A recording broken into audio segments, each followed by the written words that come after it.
Mathieu, une victoire, un match de plus, un match de moins, comme tu nous as déjà dit. Mais on va revenir sur le déroulé, peut-être deux mi-temps diamétralement opposés. Ouais, c'est vrai que la première mi-temps, c'était une bouillie de rugby. On a enchaîné les fautes, on a enchaîné les maladresses. Au rugby, quand tu mets pas tout, ben, il manque quelque chose. Donc, très déçu de la première mi-temps. Et justement, il y a eu ce moment de mi-temps où tu as pu peut-être réaxer par le discours. Et on a vu de l'intensité, on a vu des choses simples. Et là, ça a avancé. Ben ouais, parce qu'au rugby, il faut rester toujours les pieds sur terre, de match à match. Et voilà, peut-être qu'on l'a pas bien préparé, mais quand on a remis les ingrédients, ben, c'était mieux. Donc, il faut rester sur ça. Maintenant, je suis quand même déçu de la première mi-temps.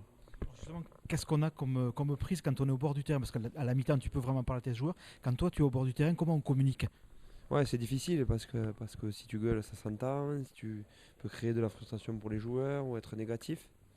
Donc, ben, tu ravales ta salive et t'attends la mi-temps. Et à la mi-temps, tu fais le job d'un entraîneur, c'est d'essayer de changer la face du match.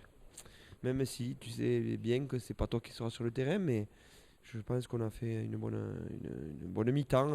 Après, la deuxième, elle était meilleure, quoi, j'ai envie de dire. Comment t'expliques ce manque de continuité? Sandrine nous disait, à Rennes on fait une bonne première mi-temps, une mauvaise deuxième, là c'est l'inverse. Donc les joueurs sont déjà au fait et ils n'arrivent pas à corriger ça ou quoi?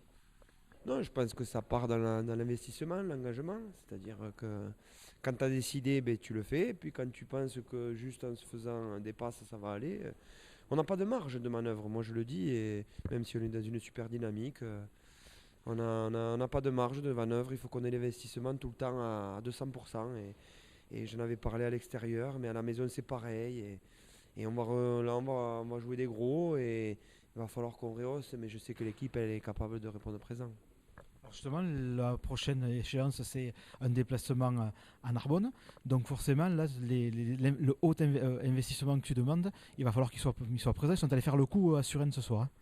Ouais, ouais, après, moi, voilà, on a fait le job, on a fait deux matchs, c'est que du bonus, on va y aller libéré, sans pression de résultat. Écoute, merci beaucoup. Merci, merci, bonne soirée.